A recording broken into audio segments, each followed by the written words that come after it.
Hello, good morning. Can everybody listen to me? Can you hear me? Yes, we can hear you. Okay, thank you. So my name is Abdul Rashid Jokyo. I'm Director SAARC Energy Centre. Good morning to everybody, participants on the screen. It's my great pleasure to welcome you all to the webinar, Empowering Women in Energy Sector through Development of Gender Inclusive Policy Guidelines. This is a webinar on the topic. So SAARC Energy Centre, since its establishment, is conducting various studies and trainings in the energy sector of the region. We are also reaching out to broader audience through webinars in different topics in demand of member states. As a technical arm of the SAARC Secretariat, our center has undertaken various interventions to promote energy security, foster renewable energy development, promote rural electrification, enhance energy efficiency, and build capacity of energy corporations of the South Asian region.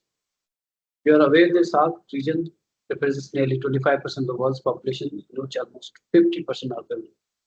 However, only 33% of the women are in formal workforce. This gender disparity is significantly more pronounced in the energy sector, where female representation drops critically to near level of 3 to 15%.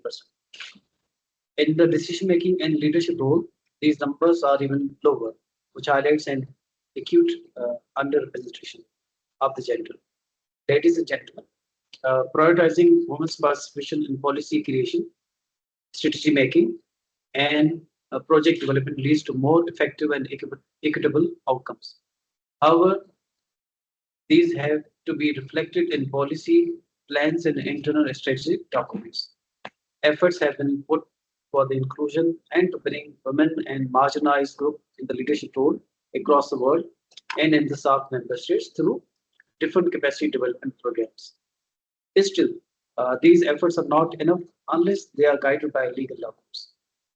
Therefore, SAARC Energy Centre has organized this session to impart the knowledge on empowering women through development of gender-inclusive policy guidelines. Dear participants, we are privileged to have regional experts on this topic, Ms. Afia Malik from Pakistan and Ms. Sadaf Haider from Bangladesh. They will summarize the status of gender inclusion in the South Asian region and share how women can be empowered through inclusive energy policy guidelines. I am hopeful that this webinar will be fruitful and will help in enhancing the knowledge and understanding of the participants. So with these words and opening kind of remarks, I declare the session open. Wish you very fruitful learning and knowledge sharing experience today. And I hand over to Ms. Kiran. She will take the lead further on this webinar. Thank you. Thank you very much, respected sir. So now we are going to have presentation from our expert, Madam Afia Malik from Pakistan. Let me introduce Madam Afia. She is a researcher and energy expert with over 30 years of experience, previously affiliated with the Pakistan Institute of Development Economic Field. She now conducts independent research. Our expertise in energy sector analysis is evidenced by a substantial portfolio of publications, mentoring initiatives, and her active involvement in conferences, seminars, webinars, and government forums. You can find her research papers and news articles in renowned journals and newspapers. So you can get to her using the social media. Now, Madam Afia, I would like to request for your presentation.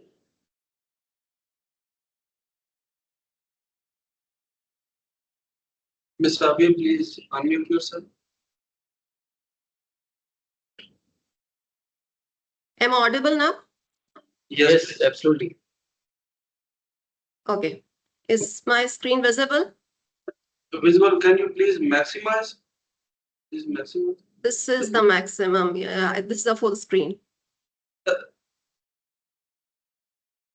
Can you please Okay. see the top Uh, and next okay. and next that is a maximize. Sorry. Minimize, maximize, and on the top right. Sorry, let me wait a second.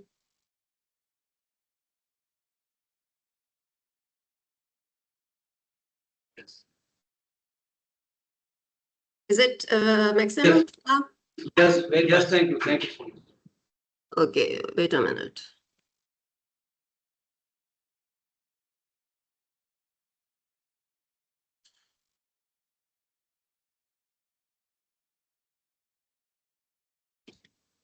Now, good morning, everyone, and thank you, SAARC Energy Centre, for giving me the opportunity to talk today. Women empowerment in the energy sector is often viewed only as a social objective. In reality, it is equally an economic and governance imperative. And in today's presentation, I will discuss the current status of women in the SAARC region, challenges, what are the challenges, policy gaps, and policy frameworks and measures which are needed to build a more inclusive energy sector in the SAARC region. As Director Saab also mentioned that almost 49% of the 2.1 million people in the SAARC region, they are women. And the female labor force participation is only 33%. And not just the labor force participation is low, majority falls in the vulnerable category. Why vulnerable? Because in terms of job security and guaranteed income. And many women, they primarily work as a contributing family workers, own account workers, or in the informal sector. And the situation, as you see in the graph, is dire for all the SAARC countries except for Sri Lanka and Maldives. And the similar situation is depicted in the global gender disparity gap index ranking. And one of its sub-indices, professional and technical workers indicator. This indicator measures the ratio of women to men in highly skilled, knowledge-intensive roles such as engineer, scientist, analyst. And low ranking in this category, it reflects that even if the women are educated, they are not, they are excluded from the workforce. And this is costing economy significantly in terms of GDP and in terms of productivity. And the factors which are contributing to the women's inequality, they also extend to the women's access to the energy sector and the participation in the energy workforce. In the energy sector specifically, it is male-dominated. Although women constitute a growing share of university graduates, their representation declines significantly at the successive stages of career progression. And we see a huge disparity across the countries. Women account for roughly 5% to 24% of the workforce in energy utilities, while the participation in the technical and the engineering roles is even lower. And let me also clarify here that there is no specific database for women in energy. So these figures are basically gathered from different documents, primarily from the World Bank reports. So there could be some discrepancy in data. Now, why women in energy? Because energy forms the core component of the women's daily activities. And in areas with no or limited access to clean energy services, it is the women or girls who have to spend a significant time collecting biomass for fuel, often traveling long distances, which adds to their unpaid household and farming responsibilities. And the limited access to clean energy system also means more health risk for the women, as women are the primary managers of energy consumption, managing almost third portion of the total energy consumed in the household. But despite this, why shouldn't they be a part of the system which is delivering the energy to the society? And not only this, Why women in energy? Because the answer is for improved decision making. Because organizations with diverse workforce, they tend to make more balanced and innovative decisions by incorporating multiple perspectives. And by expanding opportunities for women, it increases the available talent pool, helping address skill shortages in the technical sectors. And beyond this, research has proven that organizations with diverse leadership, they tend to perform better than those organizations which are less diverse. And finally, the sustainable development. Women in energy, they are needed for sustainable development, as gender inclusion, it directly contributes to broader developmental objectives such as poverty reduction, social inclusion, and economic growth as well. And numerous case studies have shown that women's empowerment in the energy sector, it directly transforms household and indirectly it contributes to the overall economy. Now, what is the status of women in the SAARC region? Women, as I said earlier, women are underrepresented, but they are underrepresented not just in the energy and green jobs, but also in other industrial sectors. Their opportunities are limited due to unequal access to skills, technology, and finance. Societal constraints, discrimination, it is restricting their access to essential resources like credit. And even in the energy workforce, female participation is higher only in the administrative side or in the community outreach roles as compared to technical operations or executive leadership positions or in the decision-making positions. But now some countries are progressing. Countries which initially focused on gender issues in energy access, clean cooking, and rural electrification, they are now shifting gradually towards workforce inclusion, leadership representation, some institutional reform is also taking place, and gender responsive energy transition. I will talk more in the coming slides separately for each country, but let me add, challenges still persist in the SAARC countries. Now, I'll start with Bhutan. One of the least populated country in the region, of which 47% of its population are women. Bhutan has shown tremendous improvement in terms of women in energy as compared to the other regional partners. Historically, although gender references in energy policies, they remain limited and less institutionalized. The focus was limited to equitable energy access, rural development, and community welfare. But the recent evidence suggests that women, as I also show you in the table as well, that women are now representing almost 24% of total employees. And notably, women in the power sector, they are not relegated to the non-technical roles. They account for close to almost 22% of technical roles and most significantly 29% of the managerial roles. And the Bhutan's success is driven by active structural reforms, targeted infrastructure development, and coordinated international partnerships. And most significantly, its state-run entity, DGPC, it is responsible for Bhutan's, who is responsible for Bhutan's massive hydro power generation network, is the main driver of gender-inclusive hiring. DGPC has directly targeted the main physical barriers and is providing dedicated safeguards like secure housing for female technicians, dedicated hygiene facilities. It is setting up nursery and daycare centers as well.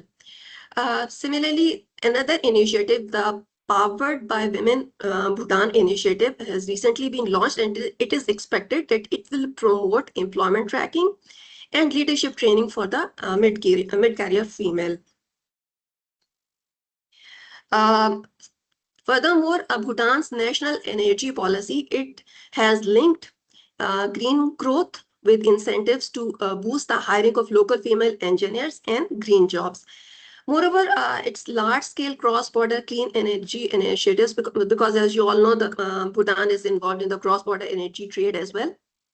So its cross-border clean energy initiatives include MOUs to create a joint skill development ecosystem, offering specialized training for women in utility scale solar farms and pumped storage plants. But again, yet again, there is still a room for improvement, and there are challenges. For instance, utilities, they are facing a limited pool of local female applicants in specialized civil and electrical engineering. Similarly, for the future, there is a need for a continued coordination, even more coordination among all the stakeholders to institutionalize gender equity indicators within the national utility targets. Now, India. India is ahead in terms of establishing a framework to enhance women's participation in the energy sector. Rise of renewable energy, climate finance, digital systems has opened new opportunities for women in solar energy, consulting, and energy finance. Moreover, India is linking gender inclusion with renewable energy growth and job creation. Women are engaged in solar entrepreneurship, technical training, community energy enterprises, and they are expanding energy access and livelihoods, especially in the rural areas. Government-funded training has also increased women's roles in solar installation and energy auditing. The country has established numerous technology institutes aimed at empowering women from diverse socioeconomic backgrounds. STEM programs are encouraging women to pursue careers in engineering and renewable technologies. And V Power initiative backed by the World Bank, it is also playing a significant role. It is promoting mentorship and STEM outreach. And so as a result, India stands out in the region for its robust efforts to empower women engineers. Likewise, private energy companies in India, they have made a greater efforts to recruit, support and promote women, which has helped increase the women's participation in the energy sector. But again, despite all these efforts, women are still underrepresented in utility roles in leadership positions. These positions are still dominated, especially in the state-owned energy companies. They are still dominated by the male colleagues. Now, Nepal. Nepal is among the most frequently cited SAARC example for explicit gender mainstreaming efforts. Women are considered as stakeholders in energy transition policies. Energy policies are increasingly emphasizing representation and inclusion, and Nepal stands out for explicitly recognizing women's role in decision-making within its energy policies. Nepal has integrated gender equality and social inclusion principles in various sectors, including energy, recognizing women as a stakeholder and decision maker in energy policies. Nepal also stands out because Nepal is the only country which has used gender audit approaches to assess energy sector inclusiveness. Furthermore, their donor-supported hydropower projects and other initiatives, they have also helped in boosting female participation in energy governance and education. Women are now visible in community energy systems and rural electrification.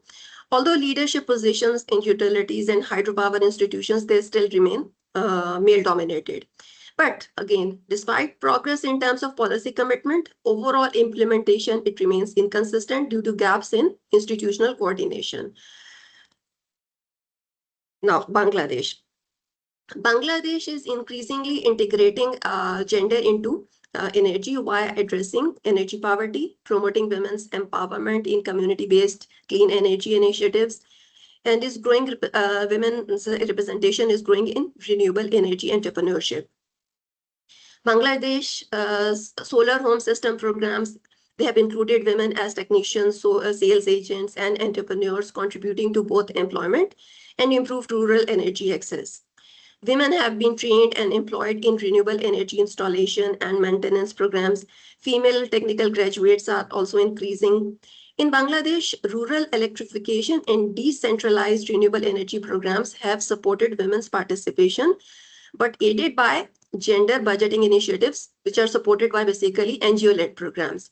Bangladesh, it demonstrates that gender inclusion should be embedded at the project design stage rather than adding later as a social safeguard. However, again, despite progress, women are still significantly underrepresented in leadership positions. Moreover, implementing a gender-inclusive energy policy in Bangladesh is facing significant structural, social, and economic barriers. Patriarchal norms still impede women's access to credit and entrepreneurial opportunities in the energy sector, despite advances in the gender equality. Now, Sri Lanka. Sri Lanka's energy policies increasingly acknowledge the health impacts of traditional cooking fuels, the gender dimensions of energy poverty, and women's participation in clean energy initiatives.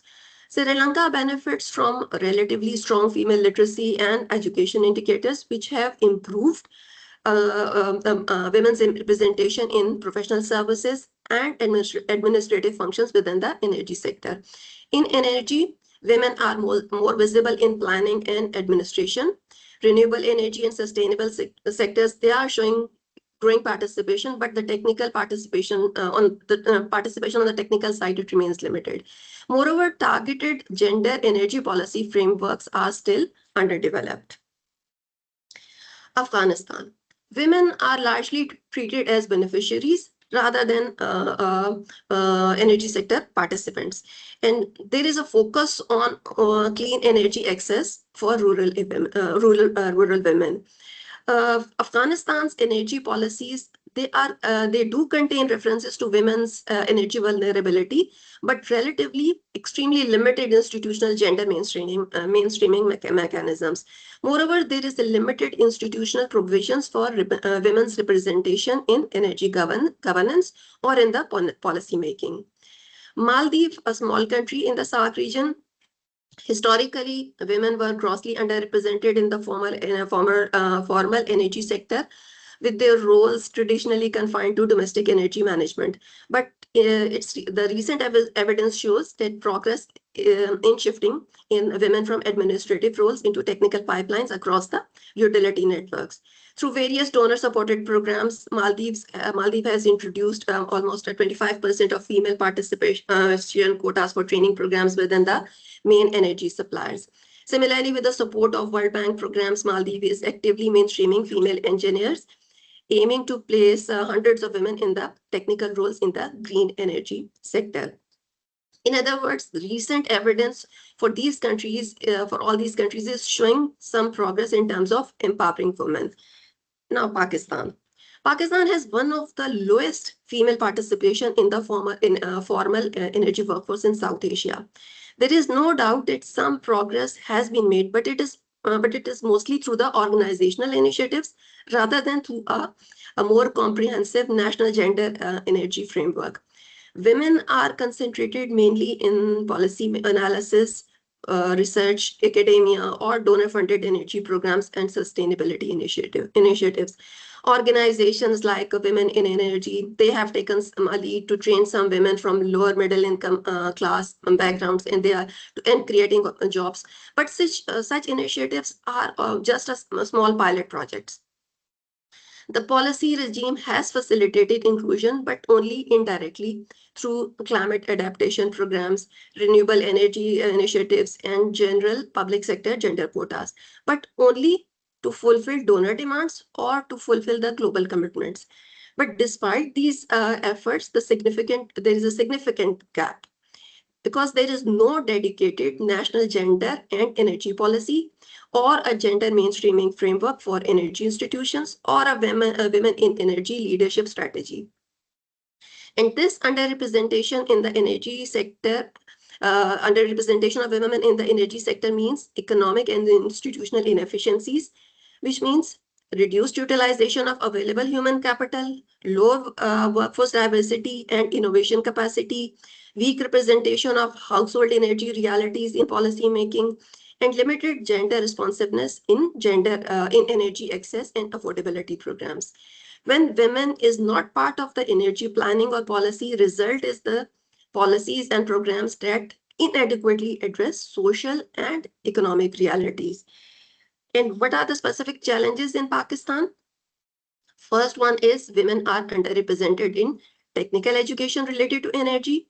Then there are workplace constraints, insufficient safety measures, transport limitation, and weak institutional support, which is discouraging female participation. Women hold limited leadership roles in energy ministries, utilities, and regulator and in other energy companies.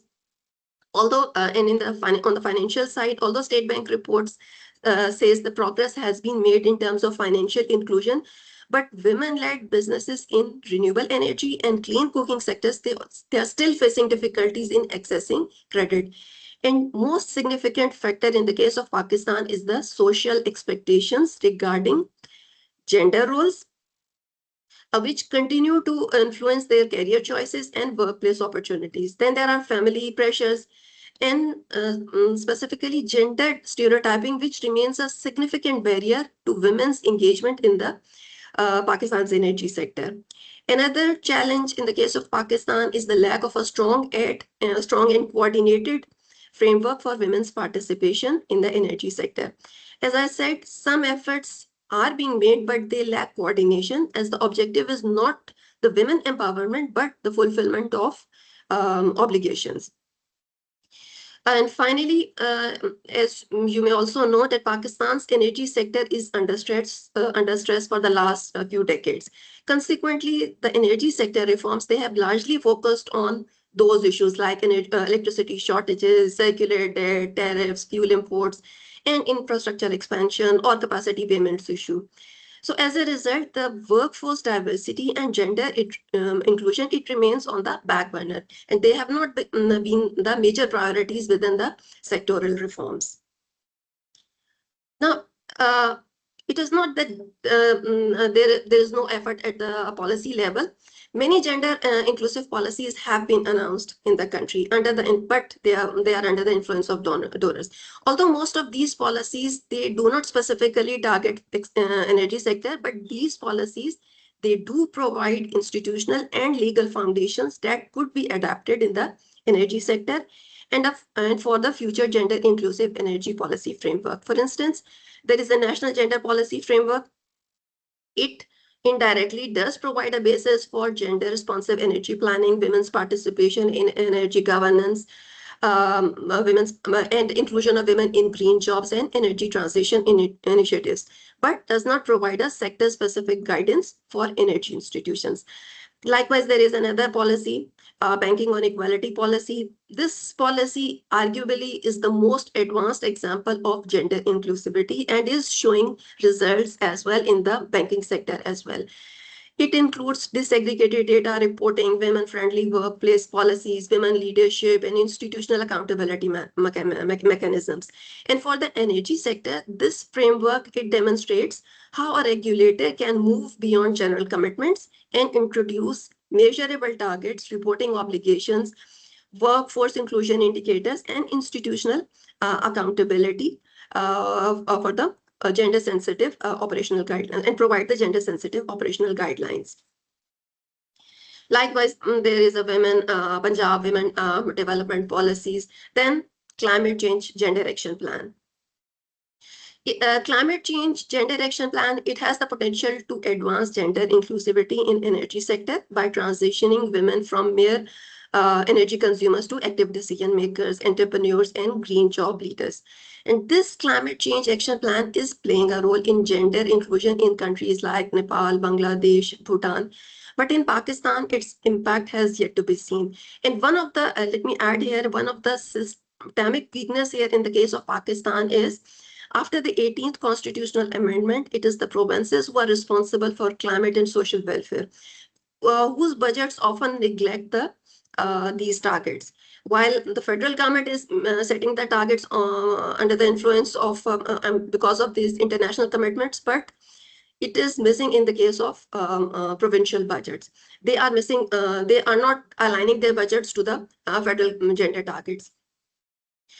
Similarly, there is a Constitution of Pakistan which already contains several gender equality provisions, which provides a legal justification for gender inclusive sectoral policies, including the energy institutions. Now, these issues have almost covered previously, but let me briefly add that the most advanced approaches in the SAARC region, they are shifting women as shifting women merely as energy consumers to actively involving them in energy governance, including participation in technical employment, renewable energy entrepreneurship, regulatory institutions, and in leadership roles.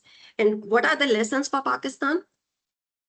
Bangladesh has integrated gender considerations into clean cooking and energy access initiatives. Women have increasingly participated in solar energy enterprises and community-based energy projects. Nepal's gender equality and social inclusion framework is integrating gender considerations into infrastructure and energy governance. Women's participation in energy governance and gender auditing approaches. India has been promoting women's participation in renewable energy deployment, decentralized energy systems, and energy entrepreneurship while supporting regional initiatives. While getting support from the regional initiative focused on workforce diversity, gender responsive hiring policies, technical training, mentorship programs, etc. And Bhutan shows that gender inclusion works best when it is embedded in overall development and energy planning, supported by education, community participation, and through providing safeguards and coordinated government action. Even Sri Lanka has increasingly linked energy policy with social equity and women's leadership development. These countries have created stronger links between education, employment, workforce inclusion, energy sector governance, and family financial inclusion. While on the other hand, barriers facing women in Pakistan stem directly from the patriarchal social structures, tribal customs, feudal traditions, and cultural norms, which are leading to restrictions on mobility, denial of inheritance, family pressures, limited workforce participation. And these practices often persist despite conflicting with both the Constitution of Pakistan as well as the Islamic teachings. And now coming to the common structural problems and gaps in the SAARC region. Despite success, gaps are still there in the overall SAARC region. First problem is the absence of dedicated gender and in energy policies. Nepal has developed a national gender equality and social inclusion approach in the energy sector through policies and planning. However, implementation remains fragmented with issues including limited accountability, weak coordination, and insufficient integration into key decision-making processes. Then limited gender mainstreaming in energy governance. India has incorporated gender considerations into several energy access and cooking initiatives.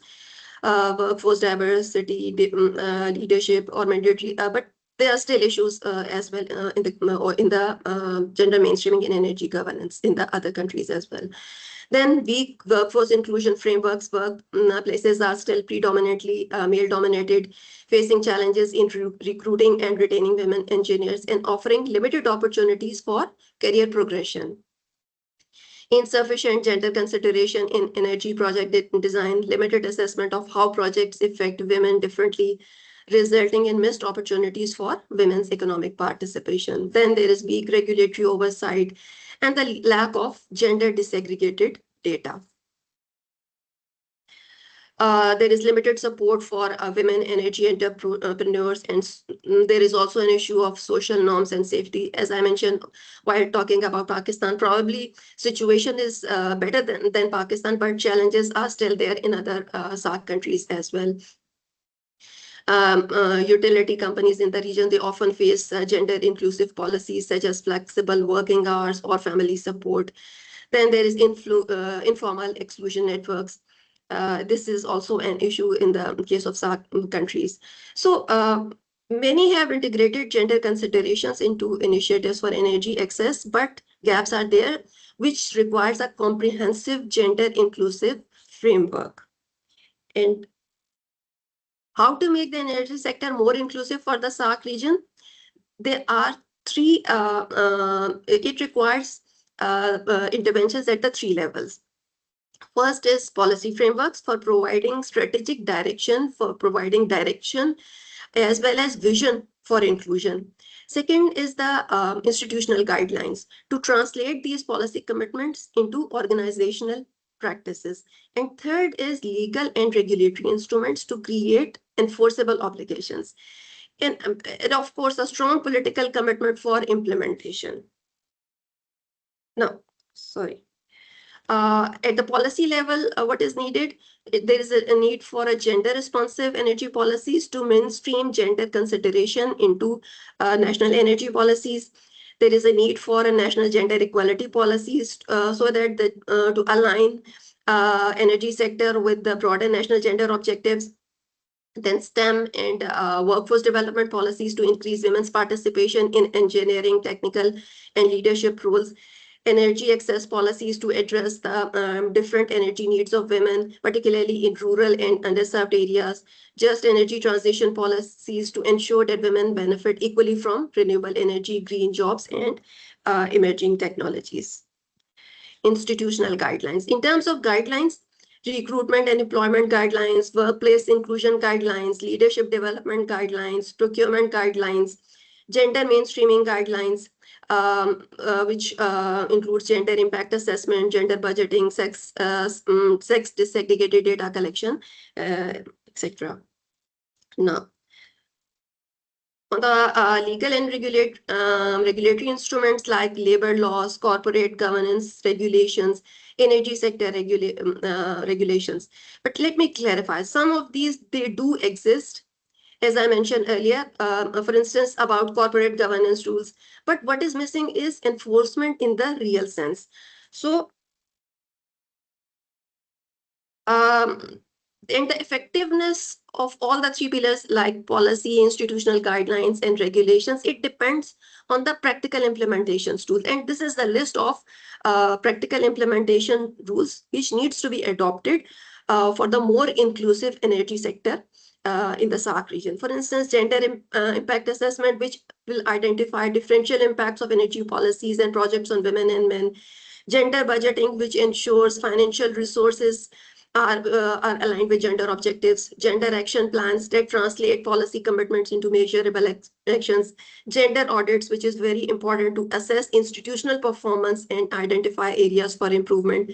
Then monitoring and evaluation frameworks, which will track the progress to gender sensitive indicators and reporting mechanisms. Now, to conclude, women in the SAARC region in general and in Pakistan in particular are significantly underrepresented in the energy sector, despite growing recognition that gender diversity in the sector, it contributes to stronger governance, improved operational performance, better energy access outcomes, and more inclusive economic growth. And the central challenge across SAARC is the absence of institutionalized mechanisms that translate commitments into measurable outcomes. To make the sector inclusive requires more than isolated initiatives. It demands a systematic governance framework built on three mutually reinforcing pillars: policy frameworks, institutional guidelines, and legal and regulatory instruments. And supporting tools, which I have already mentioned, they can help ensure the effective implementation. And for the SAARC countries, and particularly Pakistan, adopting this framework will not only advance the gender equality, but also strengthen institutional performance. It will also strengthen workforce capacity, innovation, and the sustainability of the energy transition. And to make it a just transition benefiting all segments of society. In other words, a gender-inclusive energy sector is not merely a social objective, it is a strategic requirement for achieving a resilient, equitable, and sustainable energy system. And to achieve a real change in the energy sector, it requires a strong political commitment and a clear accountability mechanisms.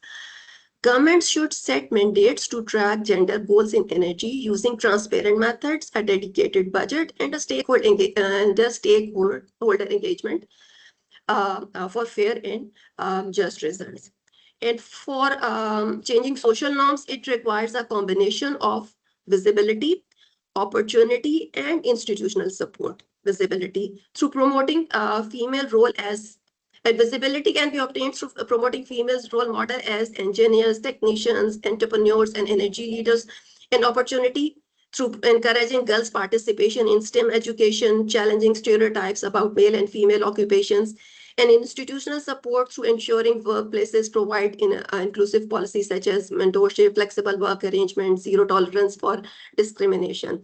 Then public awareness campaigns, community engagement, employer commitments, they can gradually normalize women's participation across all levels of the energy value chain. And for Pakistan, in particular, provincial governments can play an important role in advancing gender inclusion in the energy sector by allocating dedicated budgets to implement the federal gender targets and to achieve the workforce development and institutional mainstreaming. While the federal government can play a role in providing the overarching policy framework. As far as developing a comprehensive gender-inclusive energy policy framework in Pakistan is concerned, as I already mentioned, that this banking equality policy, it provides a detailed outline which can be used for developing the gender-inclusive energy policy framework in Pakistan. In Pakistan, as well as overall, an energy policy framework is required to be developed on those lines, where there are measurable targets as well.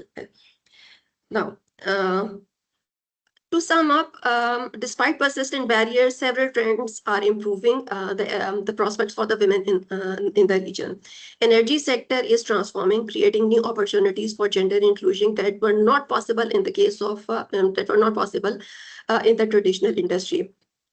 Like in the some of these have already been mentioned, like the renewable energy transition, which includes distributed solar, mini grids, clean cooking, community energy programs. They are creating new entry points for women. Then digitalization of energy systems, smart grids, data systems, AI-based forecasting and remote operations. They have reduced some physical barriers associated with conventional utilities. Climate finance and ESG, energy transition financing, it has increasingly requires gender inclusion metrics. Energy efficiency. Energy efficiency is viewed as the first fuel of the energy transition. And in this regard, energy efficiency assessments, energy management systems, developing standards, certifications, they require multidisciplinary task skills rather than exclusively energy skills with energy engineering backgrounds, in which the women can easily fit in. Regional networks. They have become an important institutional platform for mentorship, recruitment, and policy coordination. Several regional and international networks are playing important roles in promoting women's participation in the energy sector. We Power, an initiative by the World Bank, is playing a role in the SAARC region as well. But let me add here, SAARC Energy Centre can play an important role in advancing women's participation in the energy sector through documenting and disseminating best practices from across SAARC countries. This organization can become the knowledge hub for all member countries. It can play its part in empowering women in the energy sector through capacity building programs, like by offering regional leadership programs, technical training programs, mentorship opportunities to build a stronger pipeline of female energy professionals. And one major challenge in the SAARC region is the lack of data on women in the energy sector. This center could take the initiative to establish a regional gender database to enable the evidence-based policy making. So the overarching objective should be to transition women from mere energy beneficiaries into active participants, professionals, entrepreneurs, leaders, and decision makers across the energy value chain. This is all from my side. Thank you so much for listening. Thank you very much, Madam Afia, for the detailed presentation from the status to the how SAARC Energy Centre can be a role player in gender-based data in the energy sector across the SAARC region. We will certainly think about that in our upcoming activities. Thank you so much. Now we have our next presenter, Madam Sadaf Haider from Bangladesh. She is Madam Sadaf, do you hear us? Yes, I can hear you, Kiran. Okay. Can you just turn your video on? Okay, thank you, madam. Welcome to the presentation. He is a clean energy practitioner and researcher based in Bangladesh, specializing in gender responsive energy governance and inclusive energy transitions. She currently serves as a clean energy and ICT expert at engineering management and infrastructure consultant, EMI, where her work focuses on renewable energy policy, capacity building, and community-centered energy systems. She also serves as a peer reviewer for the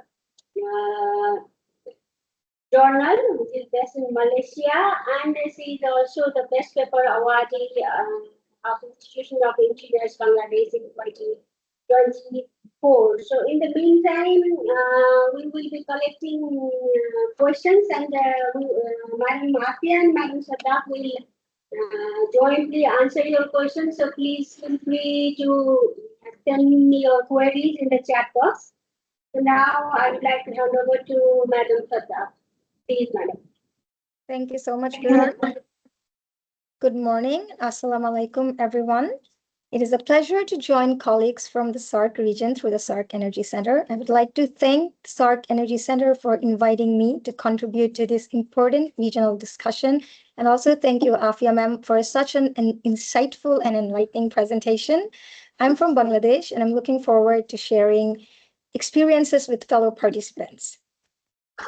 So today's presentation is on empowering women in the energy sector through development of gender-inclusive energy policy guidelines, which is a very important topic because gender inclusion is often discussed as a social issue. However, today I would like to show that gender inclusion is equally an energy governance issue. So let us begin with a very simple question. Why do gender-inclusive energy policies matter? When people hear the phrase gender inclusion, many immediately think about equality. That is certainly important, but in the energy sector, gender inclusion is much more than that. The real question is, how does gender inclusion improve the performance of the energy sector? The figure on this slide illustrates a simple policy pathway. Everything begins with gender-inclusive energy policies. Policies create the rules, the priorities, and the institutional environment. Good policies encourage more women to enter the workforce. When more women participate, the sector develops a larger and more diverse talent pool. As careers progress, more women move into leadership positions. And leadership then improves decision-making because decisions benefit from a wider range of experiences and perspectives. Ultimately, better decisions contribute to more resilient, more sustainable, and more effective energy systems. So this is not a theoretical argument. According to the IEA, women currently account for only around 1/5 of the global energy workforce. At the same time, IRENA reports that women represent approximately 1/3 of renewable energy employment, showing that the clean energy transition offers significant opportunities to improve inclusion. So the challenge is not whether women can contribute. The challenge is ensuring that our policies enable them to do so. That naturally leads to the next question: where does South Asia currently stand? So this is just a regional snapshot of the energy progress and gender inclusion across South Asia. It is not a comparison table. And Afia ma'am has already explained in grave details of all the countries. So I will just give you some time to go through this snapshot. So what it does is South Asia has achieved remarkable progress in the energy sector over the past 2 decades. Millions of people have gained access to electricity. Renewable energy deployment has been increasing. However, one important challenge still remains. Women are still significantly underrepresented in technical, managerial, and decision-making roles across the energy sector. So like I mentioned, rather than comparing countries, this is just giving us a regional snapshot. Each country is moving in a positive direction, although their priorities differ. For now, I'll just move on to the next slide, and I will skip explaining this in details because Afia ma'am has given us a very elaborate description. So I'll just touch base with Bangladesh. So one of the encouraging finding from this review is that SAARC member has already taken important steps. The approaches may differ, but there is clear regional momentum. Rather than ranking countries, this table highlights their policy direction in terms of gender inclusion and future opportunity. So, like I mentioned, I will only touch base with Bangladesh here. Looking more closely at Bangladesh's policy landscape, the Renewable Energy Policy 2025 was approved in June 2025, which establishes a modern framework for renewable energy development. However, it does not explicitly include gender-responsive objectives, targets, or implementation mechanisms. Nevertheless, this does not mean that gender inclusion is absent from Bangladesh's energy sector. Considerable progress has been achieved through initiatives led by SREDA, which is the Sustainable and Renewable Energy Development Authority, together with development partners such as the World Bank, UNDP, etc., which focuses on capacity development, technical training, entrepreneurship, and increasing women's participation in the clean energy sector. Bangladesh has also introduced affirmative employment measures to increase women's participation in the public sector. Across government recruitments, 10% of positions are reserved exclusively for women, while women remain eligible to compete for the remaining positions as well. In the rural electrification sector, several administrative positions such as data entry operators, cashier, billing assistant, etc., are reserved for women, contributing to 22% of sanctioned posts designated for female employees. So from a policy perspective, Bangladesh now has an excellent opportunities with Renewable Energy Policy 2025 in place, future implementation guidelines, sector programs, and institutional frameworks can build upon the experiences by incorporating more explicit gender-responsive measures, clear institutional responsibilities, and measurable performance indicators. So the important observation across the SAARC region is this, that across the region, most initiatives still remain program-based. The next step is to embed gender into policy, institutions, planning, budgeting, and monitoring. That is how short-term projects become long-term institutional change. So many countries have implemented excellent projects, training programs, scholarships, awareness campaigns, and such. These are obviously valuable, but by themselves, they cannot transform an entire sector. See, projects are temporary, but policies are permanent. Training programs may last a few weeks, but institutions continue for decades. Without supportive policies, women often encounter the same barriers every time they move from education to employment to leadership. This is why international organizations increasingly emphasize institutionalization rather than isolated interventions. Now, for example, imagine a utility recruits more female engineers. That's excellent.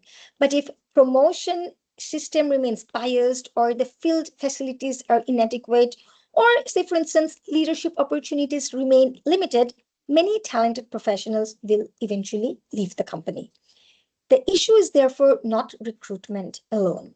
It is the entire institutional environment. So now this brings us to the barriers that women face throughout the energy sector. One misconception is that there is a single barrier preventing women's participation. In reality, there is a sequence of barriers. They accumulate throughout a person's career. The journey begins with education. Girls may have future opportunities in STEM education, technical training, and professional mentoring. Next comes recruitment. Biases, limited networks, and occupational stereotypes may reduce opportunities.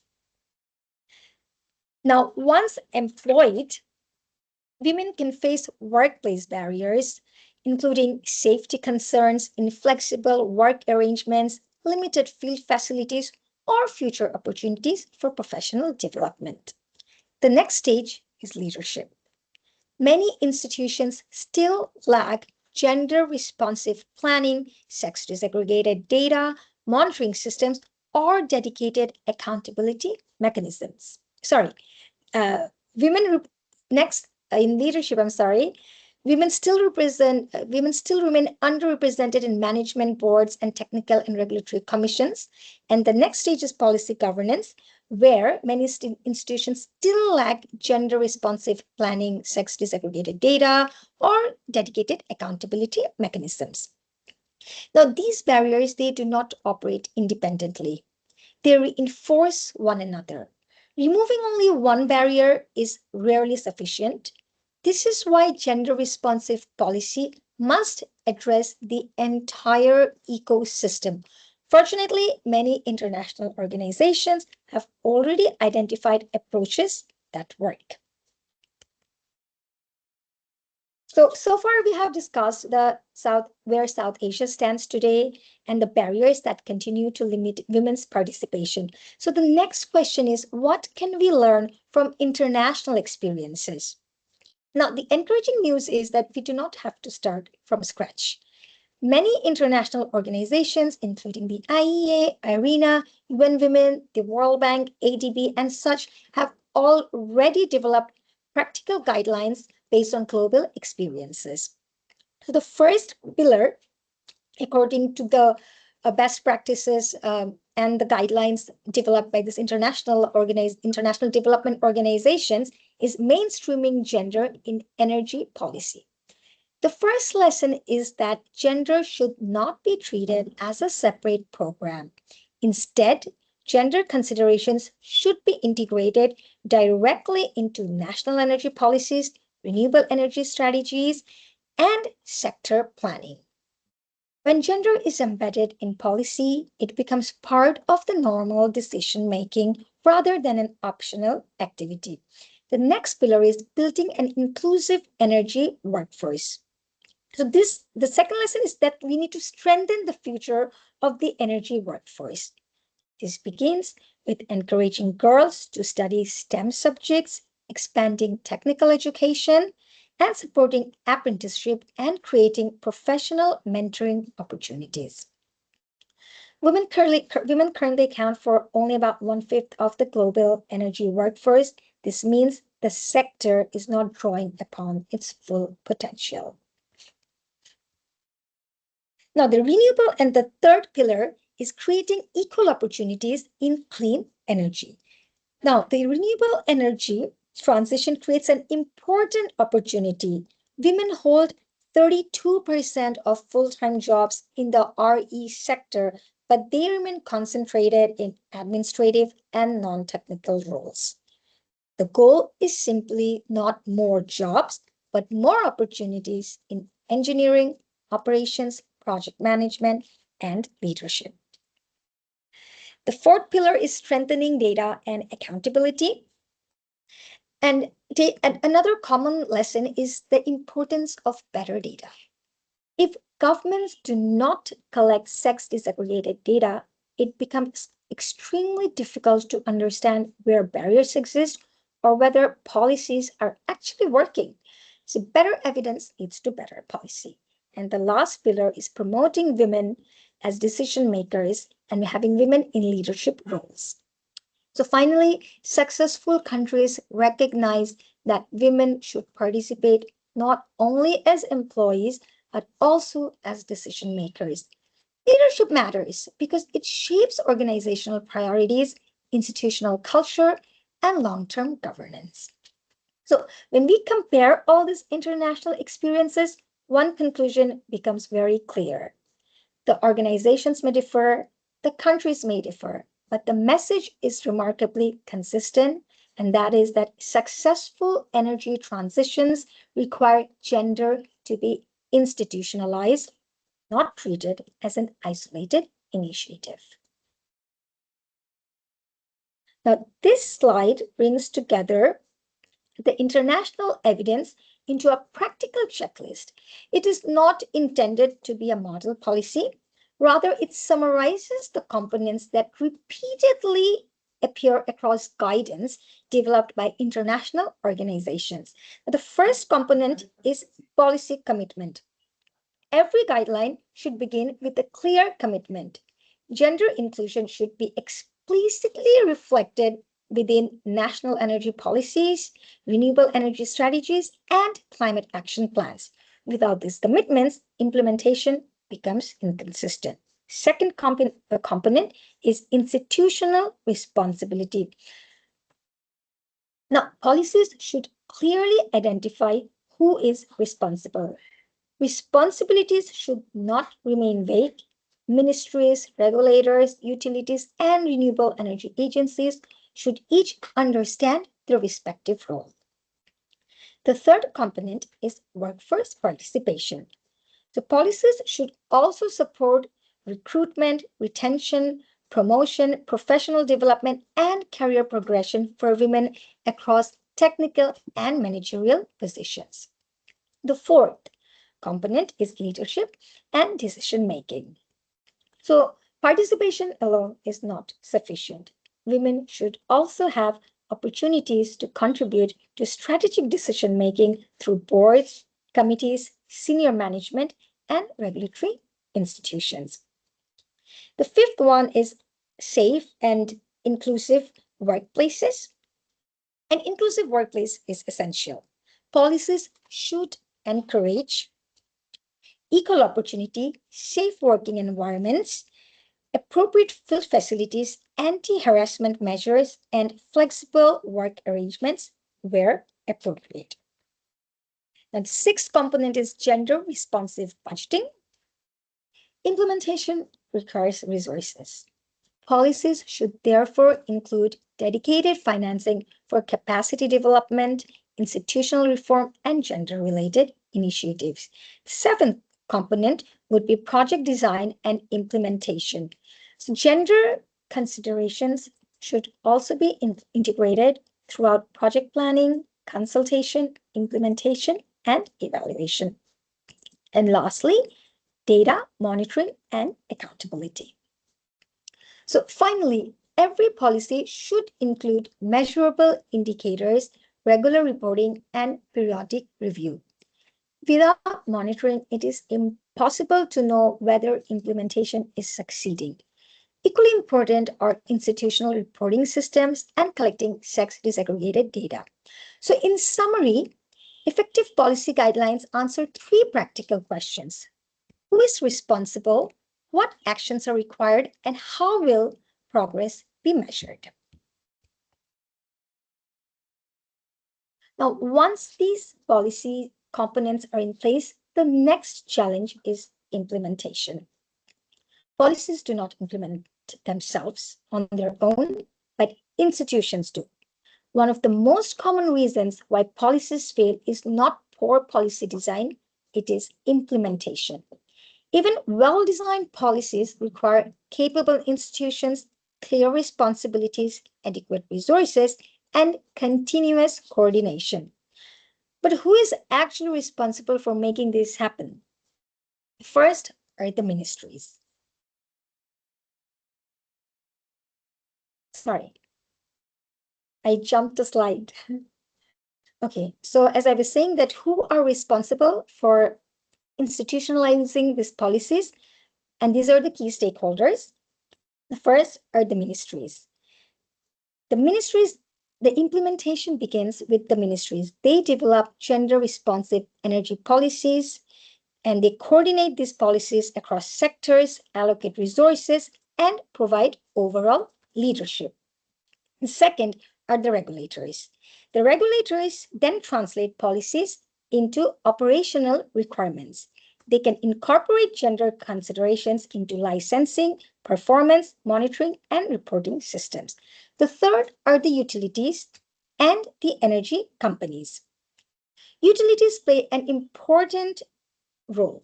They create employment, develop technical capacity, provide leadership opportunities, and shape workplace culture. For many women, their experiences of gender inclusion depends on organizational practices rather than national policy. Fourth are the academia and training institutions. Universities, technical institutes, and professional training organizations develop the future workplace, expanding STEM education, research, mentoring, and professional certifications help strengthen the long-term talent pipeline. The fifth stakeholders are the industry and the private sector. The private sector contributes through innovation, investment, entrepreneurship, and employment.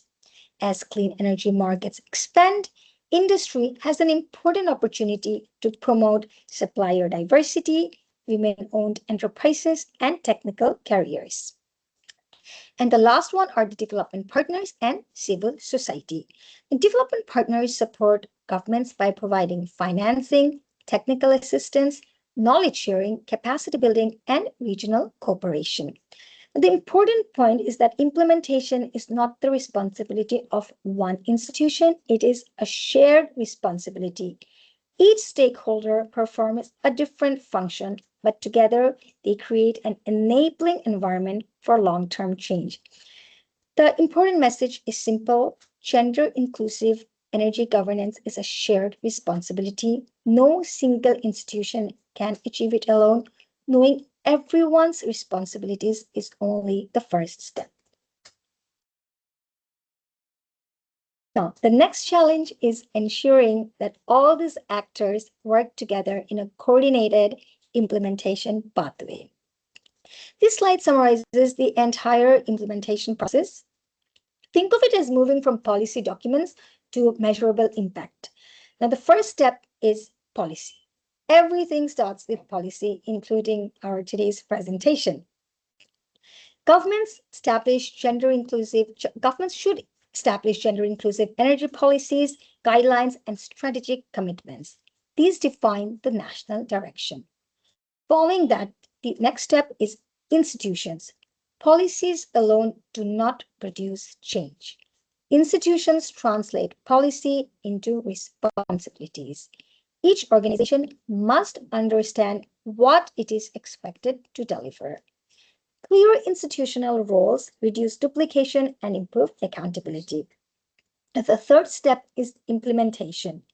Implementation is where ministries, regulators, utilities, universities, and industry begin working together. So that this is where all the key stakeholders mentioned in the previous slide, they start working together, and this includes the kind of work they do includes recruitment, training, workplace reformation, and leadership development.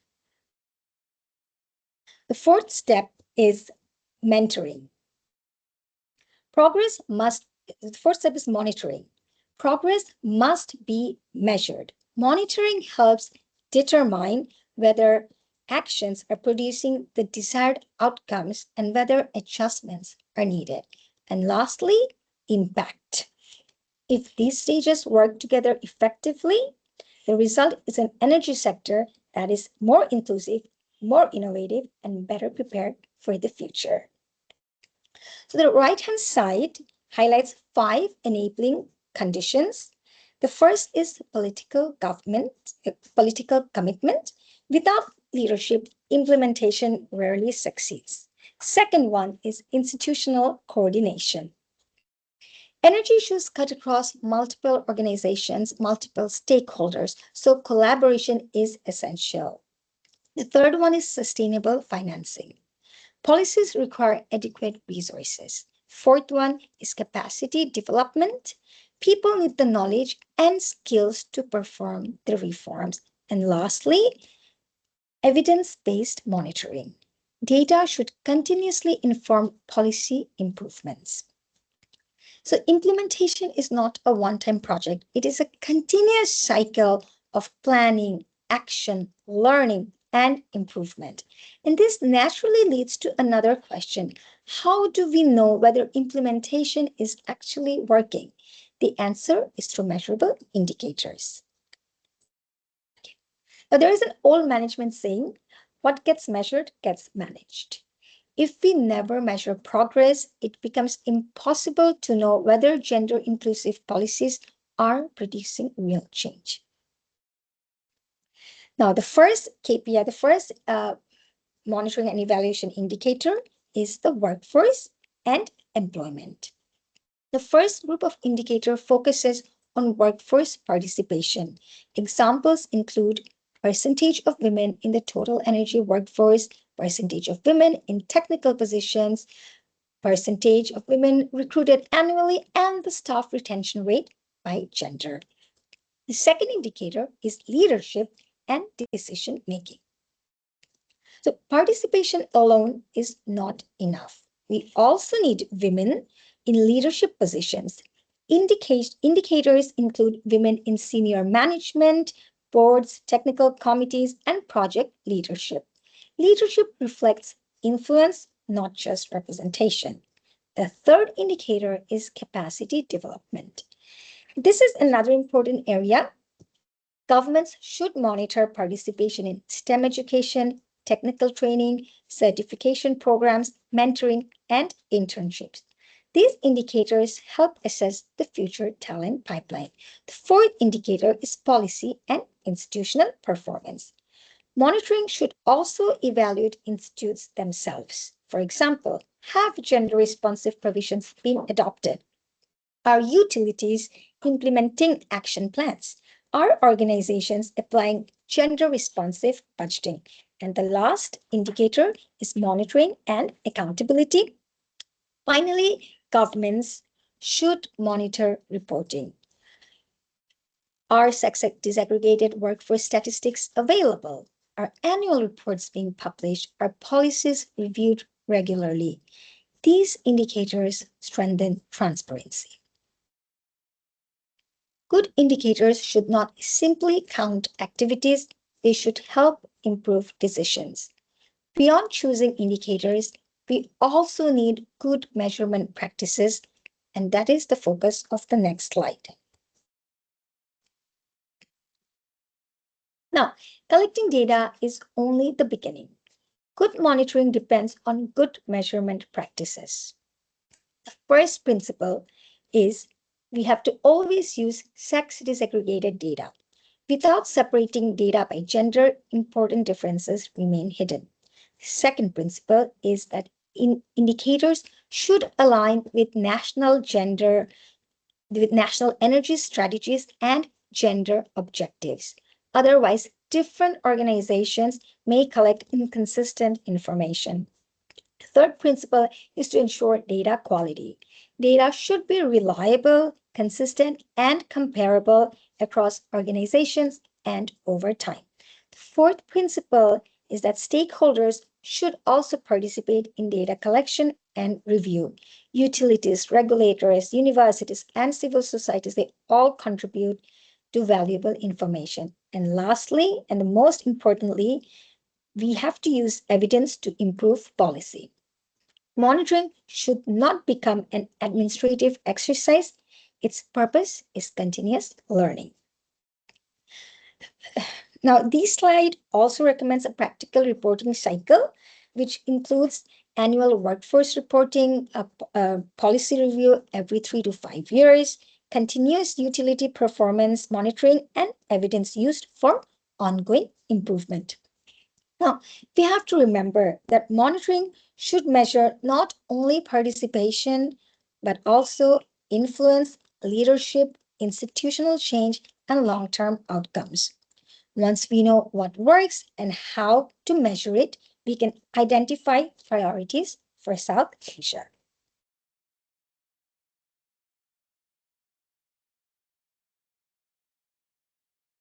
Based on international evidence and regional experiences, this slide proposes 6 practical priorities for SAARC countries.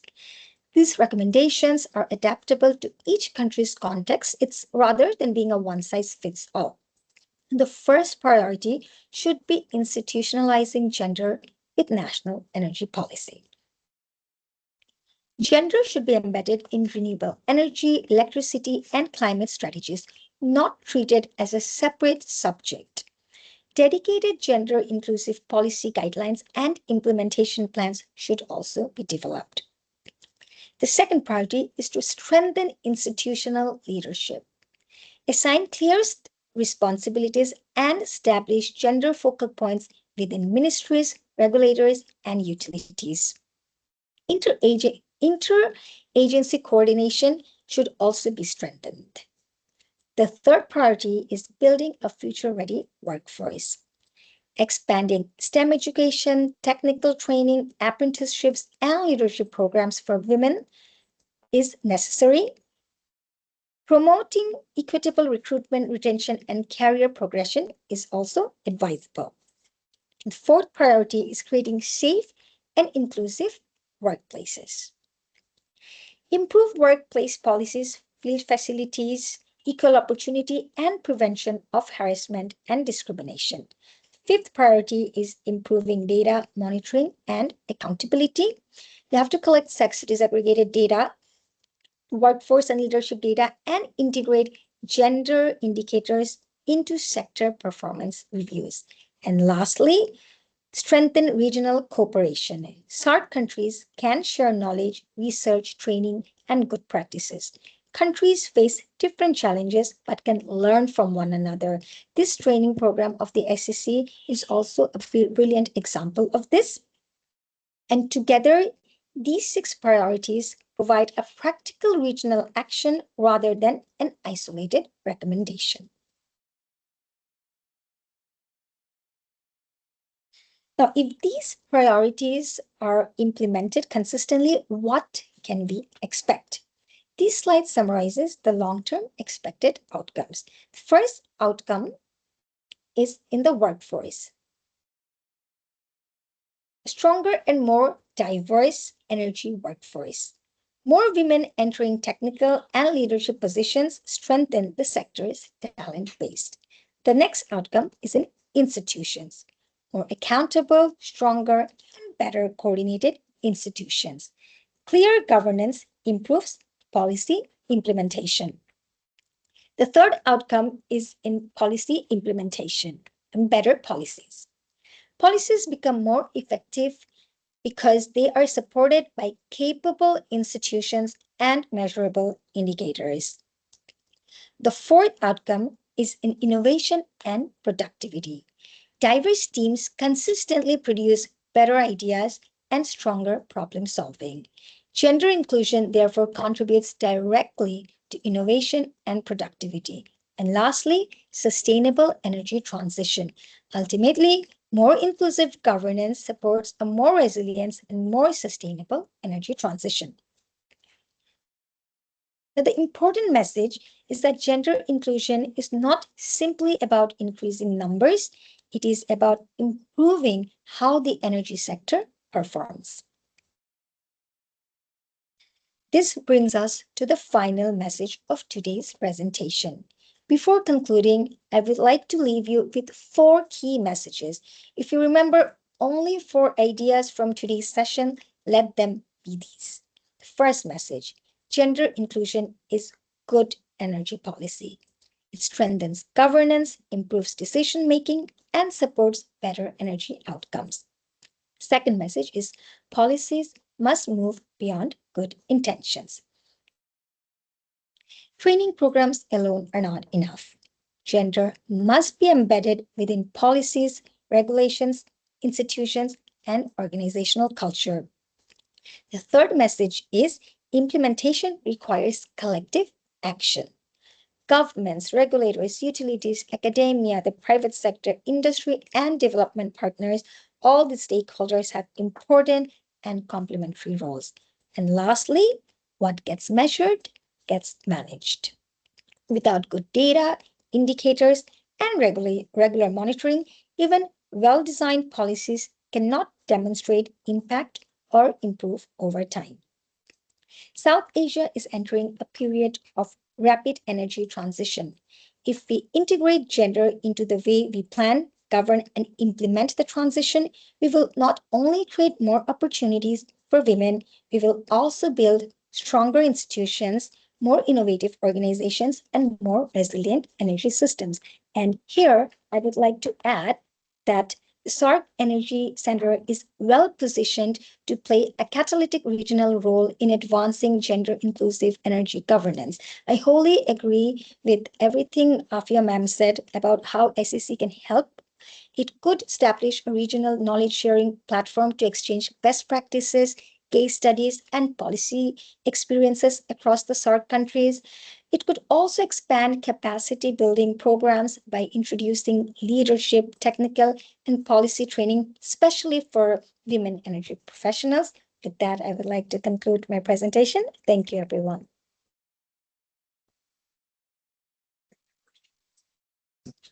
Thank you very much, Mr. Pratap, for nicely articulating issue and making it possible pathway that our countries can adopt. We have also able to do that every time. And dedication for us to making our activity, the planning, and we can also implement. So with this, now I would like to open the floor for the Q&A session. There are few questions in the chat box. So from Bangladesh, Moshe Rahman is there. If you would like to put yourself, you can also put the questions up.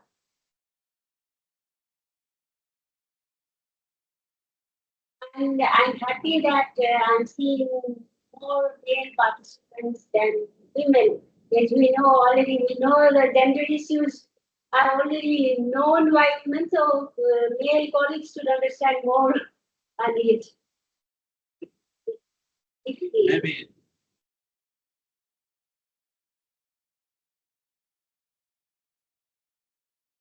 Mohsin Rahman, are you available? Can you please stop? I guess you can ask. Okay. Want to speak? Right, I will put the question. Yes. So, considering the realities of Bangladesh power distribution sector, what best practices from other countries can be adapted to create a safer and more supportive working environment for women in field level technical and management positions? Should I take this question? You can go into the chat box and find the question. If I'm not, It's okay. I can see the question. Thank you. Okay. Now, okay, so Bangladesh gender supportive policies and works can be followed by others. For example, the highest ministry post, which is the Secretary of Power, Planning Commission, etc., have been held by women in the past. Still, Bangladesh can adopt global best practices by ensuring three things: safety skills and supportive workplace culture, which I have also mentioned in my presentation. And these includes gender-sensitive safety measures, zero tolerance for harassment, law guidelines in the companies, mentoring and leadership opportunities, and transparent career progression. The goal should not be to recruit more women. The goal is not in the numbers, but to enable them to succeed and lead in power distribution sector. Thank you. Does that answer the question, Mr. Moshiur? Thank you, madam. Maybe there is one more question, so Madam Afia can respond to that. Oftentimes, the organization has gender-neutral policies. Women are just limited officer roles with no or less senior roles. That is also from the data. Also, we can see that there is a very mere distribution of women participation in the leadership role. So, similar is the case of energy sector. What can be improved to have women in leadership roles? Okay, thank you. Let me answer this. First of all, as I said during my presentation, first of all, mainstream the gender considerations into the national energy policies. Also ensure that the energy sector it aligns with the broader national gender objectives. Uh, then there is a need for mentor leadership development in the SAARC region through mentorship programs, through leadership training for women professionals, through succession planning for women in senior management. And finally, as Ms. Adaf has also mentioned, there is a need for monitoring and enforcement of this. Otherwise, if the system goes as it is, it will continue. The women will not be able to attain the higher positions or the leadership positions or the decision-making positions unless their presence is recognized, their importance is recognized. And one thing which I have also emphasized during my presentation is there is a significant need to change the social norms. Unless there is acceptability for women, there isn't going to be any change. They are not going to achieve any position. Forget about the leadership position. They will not be able to achieve the role within the energy sector. So social norms needs to be changed. There is a need for an overall policy commitment. Then there is a need for guidelines as well as for the mentorship program, leadership mentorship programs, and the overall to develop a overall system so that there is no need for anything, but they automatically women reach the in the leadership roles.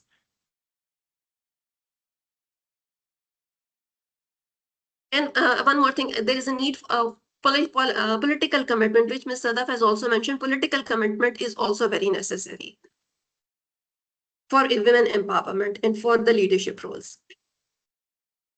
Thank you, Madam. Madam, for that, would you like to? No, I think ma'am has given the answer very elaborately, and like I said, we need political commitment, and see the gender policies. This should be institutionalized. It should be part of the system, and once it is part of the system, automatically we will see more women in leadership roles because then it's going to be mandated. Thank you. I think Jani has question that who is responsible to fund those mentorship? It is the government.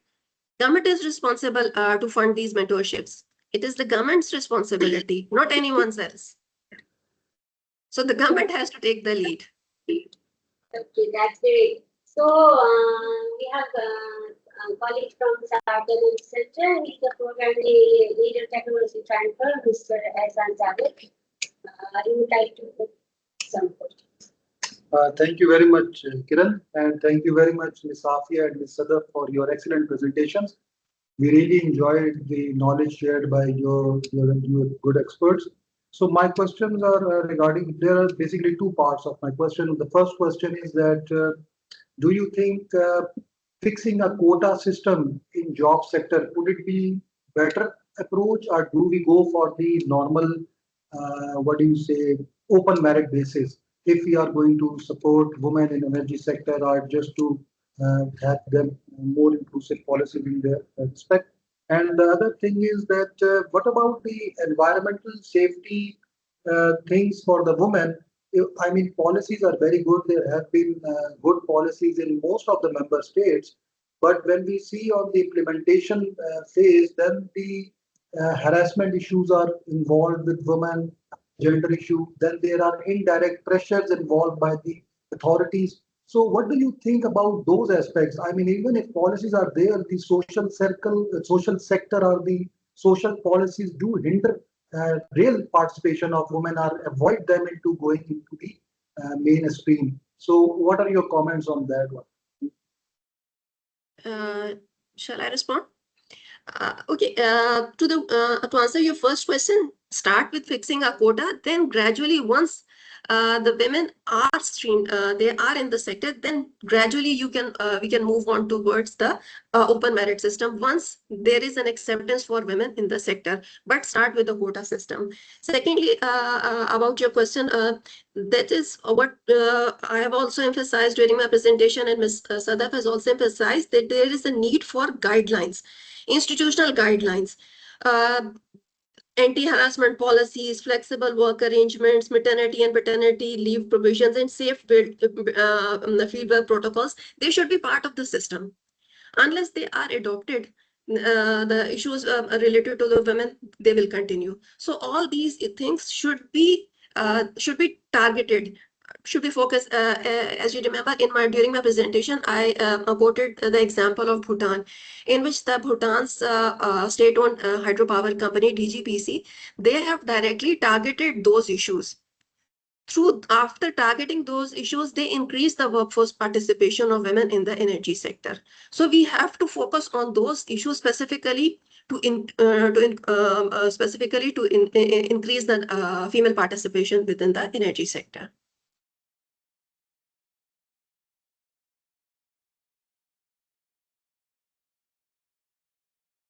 Thank you very much, Ms. Afia, for a prompt response. So anything from your side, Ms. Sadaf, if you would like to add on, otherwise, it's okay. Thank you. Yeah, of course, considering the present circumstances, the quota system will ensure more women participation. And regarding the safe and inclusive workplace part of the question, like I mentioned, that inclusive workplace is essential, and we need to have policies that encourage it, that encourages, and we need to have anti-harassment measures, and we need to monitor. We need to monitor that these measurements that we take and this anti-harassment laws and everything, all the policies that we have, that how we need to monitor how the implementation or the impact of this. And we need, and also you mentioned, I think we should also have more awareness. We should have awareness campaigns for the general public, for them to be more understanding of these policies and how safe and inclusive we can make the workplace for women energy professionals. Thank you. Okay, now we have Mr. Tandrin, resource fellow here at SAARC Energy Centre from Bhutan. He would like to ask a question. Thank you, President, for your excellent presentation. Now, my concern or the question is that despite having all policies in place, now the challenges we are facing is that, especially in the energy sector, you can see that the number of women or the girls going to higher education, let's say college level, maybe let's say STEM or the engineering level, is very minimal. So from your perspective, how you can address those issues?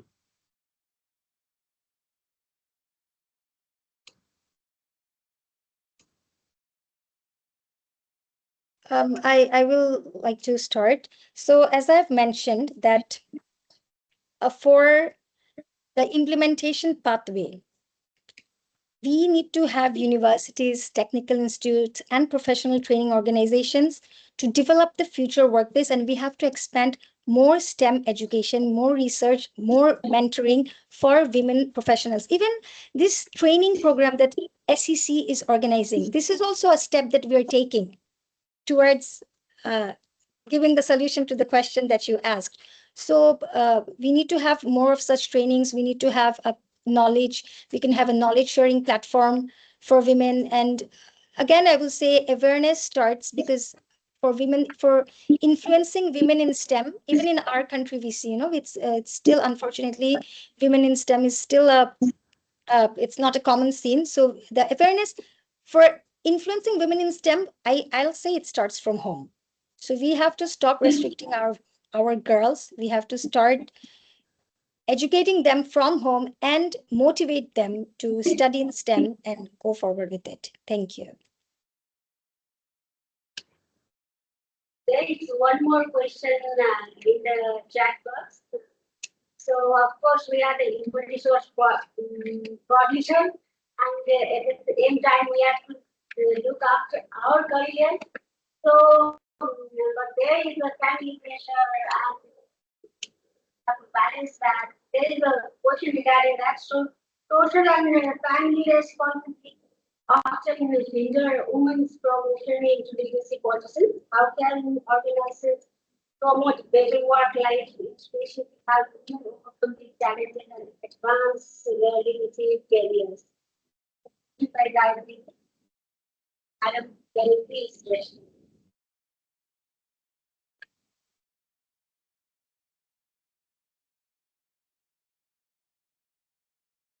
I'm Yeah, I'm answering.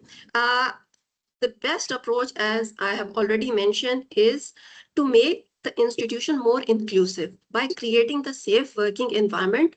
The women, the first thing which is hindering women to pursue such roles is the overall environment of those organizations. So the focus of all our policies should be to improve the overall environment of those organizations or institutions, to make them more inclusive, to make them more attractive, to provide them flexible working hours for women, to provide them safety, to provide them to provide and also to enforce the anti-harassment policies, which we have already mentioned. So it is all about improving the overall environment in which the women are supposed to work. And instead of there is a need to move away from typical gender stereotype that this job can't be done by the women and this job is specifically for men. First we have to change this, and then we have to make the environment, overall environment, such that they don't feel hesitant to work on those environments. They are provided facilities. They have they are provided, for instance, for married women, there are nurseries for children, for daycare centers. They have special hygiene facilities for women, and anti-harassment policies I've already mentioned about. So there should be some specific policies, and also the implementation and enforcement of those policies. It is extremely important for women to feel safe in such organizations and to safe and work on those organizations. I would also like to add to it that we can also introduce hybrid or remote working models for women so that they can manage both personal and caregiving duties without compromising their productivity. Thank you. So there is one more question. Is there any reasonable benchmark or indicator to monitor gender inclusion in energy policies? I think I don't think so. There is any regional benchmark for the SAARC region or indicator to monitor gender inclusion. That is why I have also suggested we need to have a overall framework in which we set the benchmarks and targets and indicators to for the gender inclusion in the energy policies.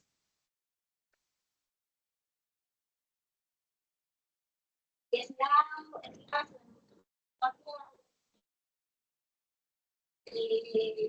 line 58, then we will run.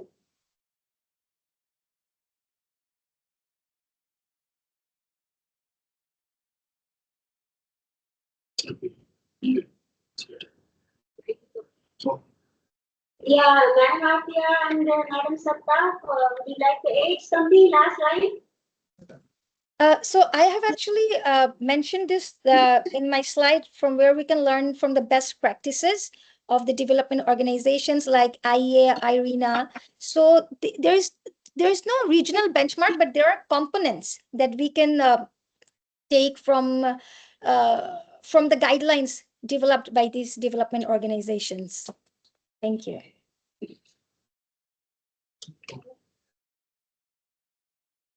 Okay, with this, now we have come to an end.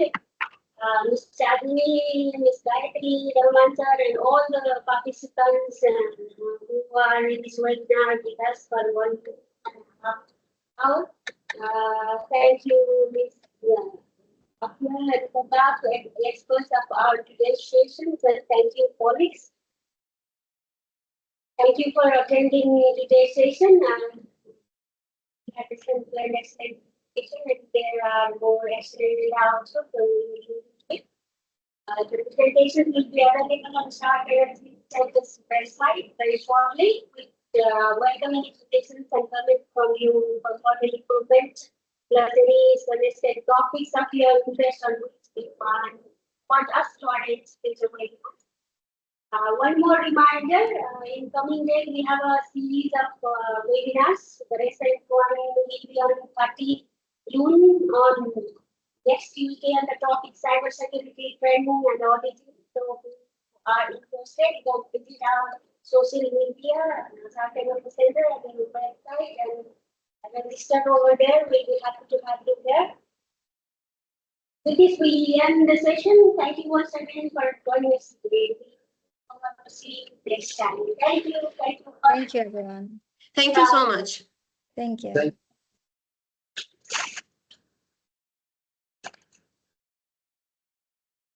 WhatsApp पे जाइए